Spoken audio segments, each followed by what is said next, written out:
From Korea to Germany. From Alaska to Puerto Rico. All over the world, the men and women of your army are on the alert to defend our nation, you, the American people, against aggression. This is the big picture.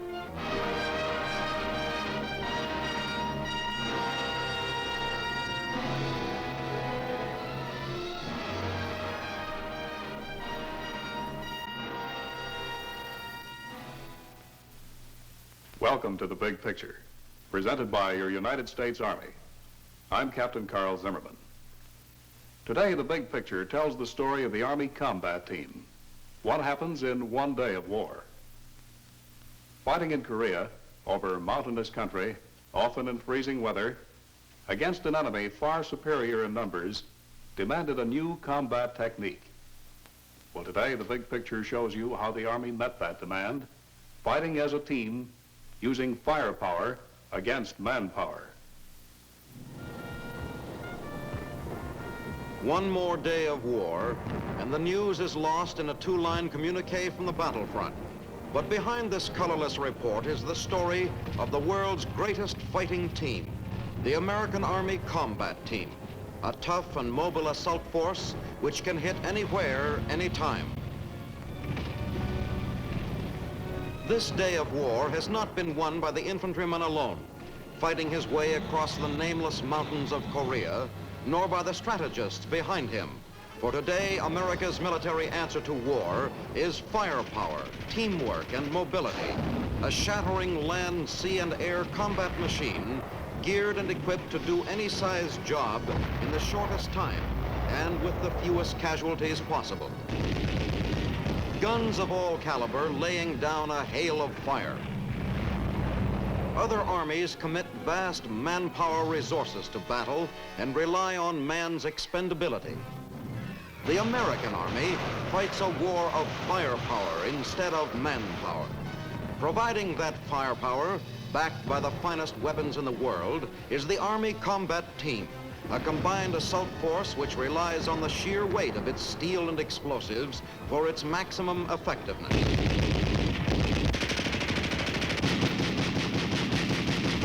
The 8th Army in Korea, called the greatest army the world has ever known, earned that honor fighting the firepower and combat team technique.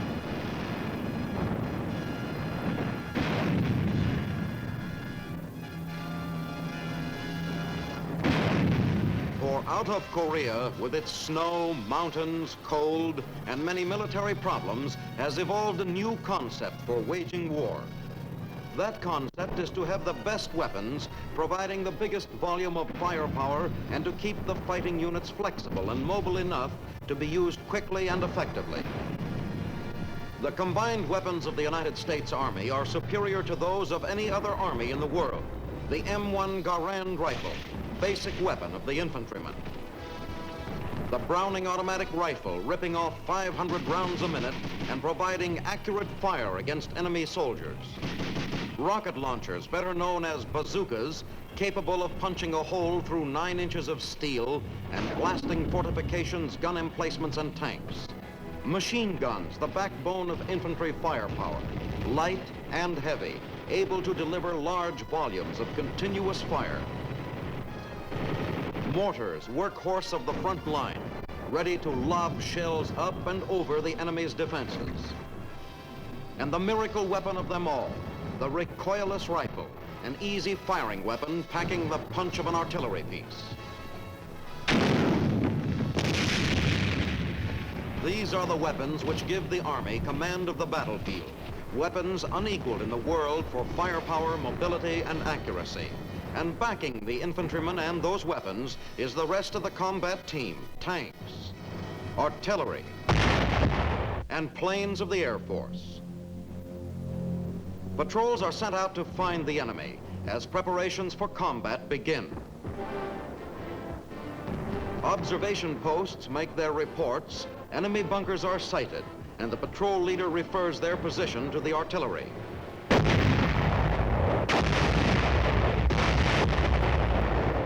morning quiet is shattered as salvo after salvo saturates the enemy position. From somewhere in the air, the sound of a lone plane is heard, and the waiting infantrymen on the ground know that a last-minute air reconnaissance is being made. These Army observers take to the air in small aircraft to spot targets for artillery and obtain information about the enemy. Carrying no armament of any kind, these grasshoppers daily penetrate far behind enemy lines, gathering intelligence reports. The attack hour approaches and the combat team readies itself.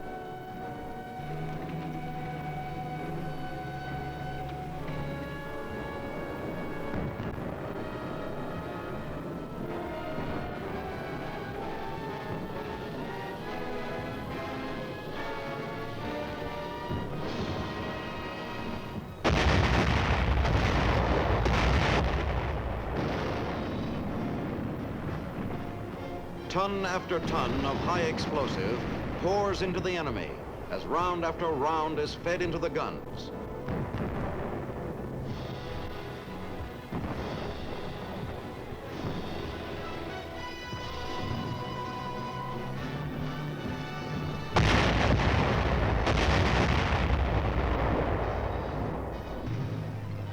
Tank engines roar into action, drowning out the whine of artillery shells overhead, and together the armored infantry unit moves out.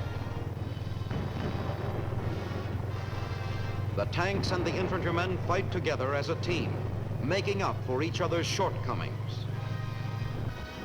Protecting the men on foot, the tanks probe and patrol ahead, ready to defend the team of soldiers at its side.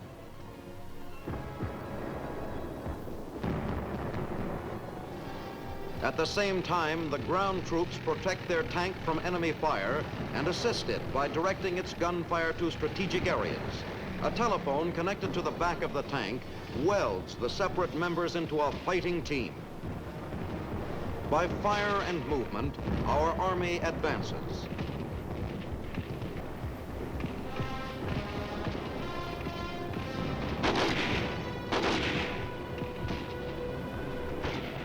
While tanks and machine gun crews lay down a blanket of fire to keep the enemy pinned down, the attacking force pushes forward, killing and routing the enemy and knocking out emplacements. If enemy resistance cannot be broken by the soldier on foot, the tank is there to move ahead and blast the objective with its heavier firepower. Aiding the infantryman in his dangerous mission are the mortars and the artillery, which bring down a curtain of death just in front of the advancing troops.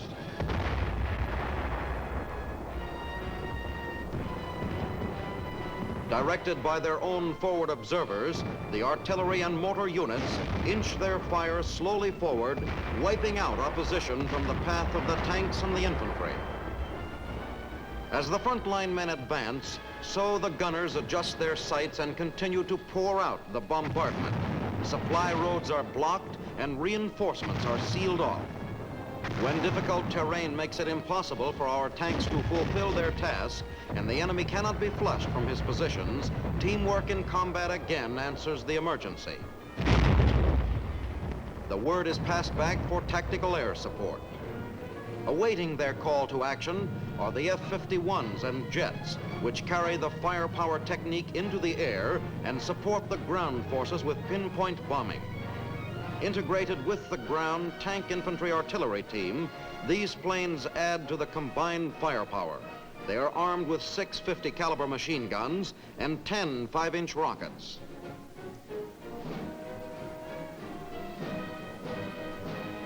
The planes also carry napalm and demolition bombs. The pilots receive their final instructions and get up-to-the-minute information on the latest tactical situation.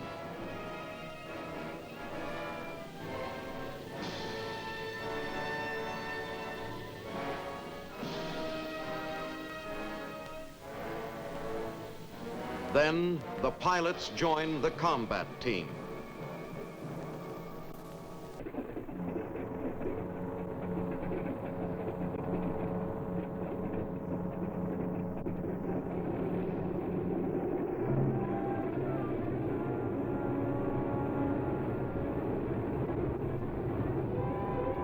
matter of minutes, the planes take off for the combat zone to do from the air what cannot be done from the ground.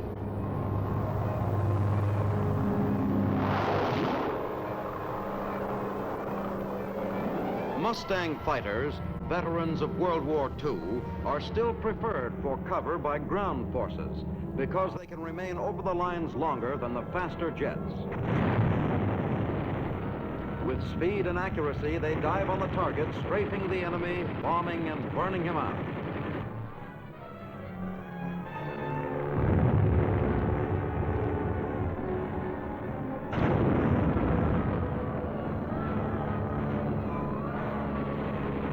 By using the latest communication devices, pilots can soften up the enemy within yards of their infantry buddies. One of these devices is the air-ground liaison team. Talking directly to the pilots by radio from a jeep, a ground observer helps the planes pinpoint the target. Hand in hand, the ground and air units join in combined attack using teamwork to keep the assault rolling. More than ever before, the Army is today using the air to link its fighting units. The role of the helicopter in combat has far outgrown the expectations of the strategists who first used it, and more these copters are being used for battle missions. Reinforcements rush to weak points in the line. The wounded are speedily carried to medical aid strapped to the sides of the helicopter. To the men on the line, these copters have become messengers of life or death. Rushing ammunition to cut off units, evacuating the wounded, and carrying the fight across impassable terrain, the helicopters strengthen the lifeblood of the fighting man. Assault teams, fully armed for battle, can hop from mountain to mountain, preparing the way for the troops that follow. In warfare today, mobility of firepower is the key to victory. Recognizing this important factor, the Army has made the regimental unit its core in combat. To act quickly in battle, the Army has given the regimental unit its own command and the necessary firepower backing to do any job. These regimental combat teams, assigned their own tank and artillery forces, have become the backbone of America's fighting Army.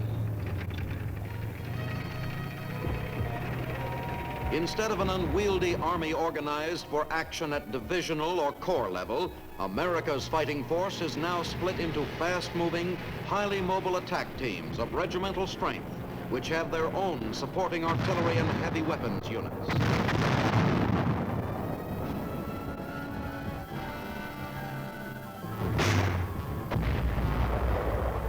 In General Ridgway's own words, the new tactical trend is this: we are not interested in real estate. We are interested only in inflicting maximum casualties on the enemy with minimum losses to ourselves. To do this, we must wage a war of maneuver, slashing at the enemy when he withdraws and fighting delaying actions when he attacks. Doing this job is the Armored Task Force team.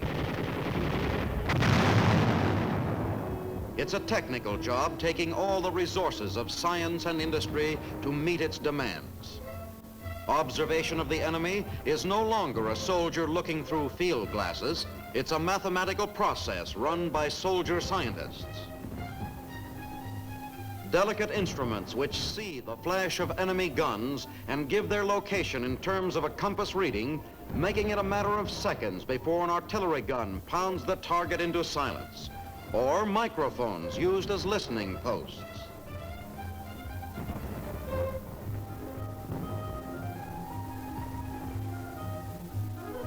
Cables lead from each microphone.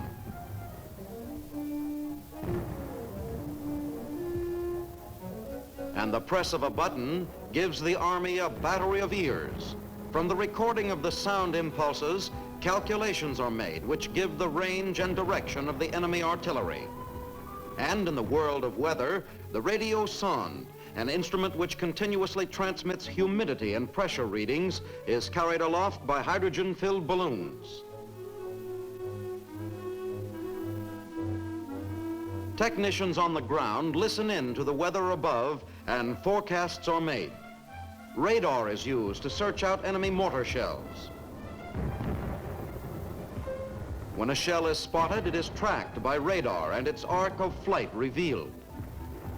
Plotting backwards, the specialists trace the original path of the shell back to the enemy mortar, and another target is ready to be destroyed. This is science behind the combat team. Science is also used by the Signal Corps, fighting its war of communication in the thick of combat, stringing telephone lines,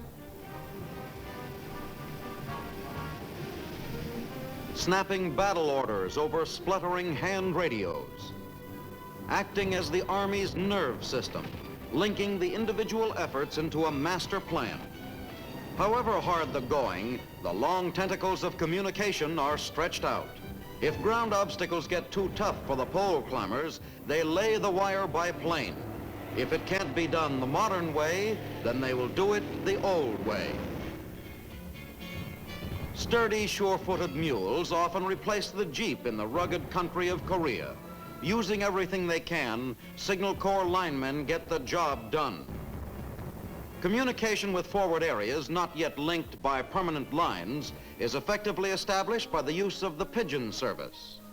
In unique situations, pigeons are used on infantry and tank patrols into enemy territory when radio silence must be maintained or when foot messengers would be exposed to heavy enemy fire. Forward command posts also use pigeon carriers to send messages back to Corps headquarters.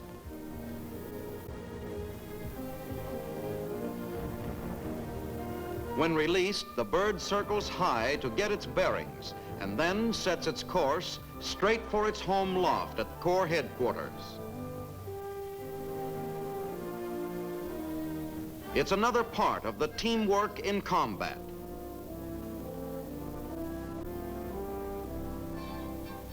The information gets through and a new fire mission begins.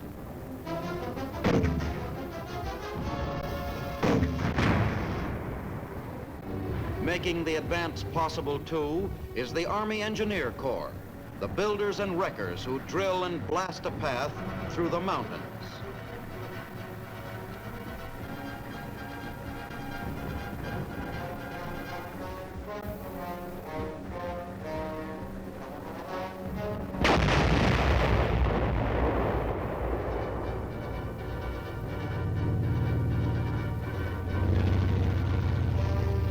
Repairing roads and bridges. The Army construction workers do their part to keep the fighting machine rolling smoothly, searching for mines and removing their sting.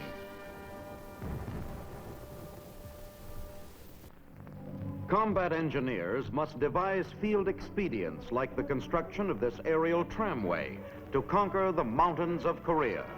Using local labor, a half-inch steel cable is hauled to the upper terminus more than 2,000 feet away.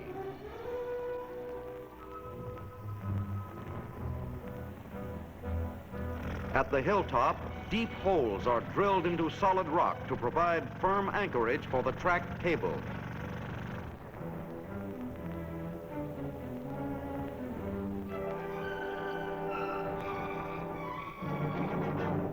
A winch on a 2½ ton truck is used to put the required tension on the cable spanning the gulf. Again improvising, engineers modify a rear wheel of a 3/4 ton truck to allow the vehicle's engine to serve as motive power for the traction cables which will raise and lower the sky car.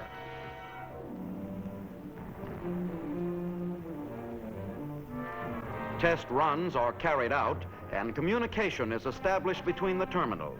Then, supplies are loaded on the tramway for the first trip along its 2,000-foot cable up to the 500-foot summit. By such methods as these, the transportation time for a difficult journey is reduced from hours to a smooth glide of several minutes. The engineers fulfill another vital function. Further strengthening the combat team, the Army has its airborne assault force, a rugged fighting unit in itself, equipped with artillery and heavy weapons. Held in the rear for special assignments, it can hurtle from out of the sky a complete regiment fully armed for combat. Before the paratroopers join the battle, there is equipment to be checked and prepared for the drop. Chutes must be examined and folded with precision. Artillery and other heavy weapons must be lashed to their landing boards. Huge C-119 transports wait to take on their cargo. The equipment they carry is heavy and space counts. Special rollers make it easy to load the heavy equipment onto the waiting planes.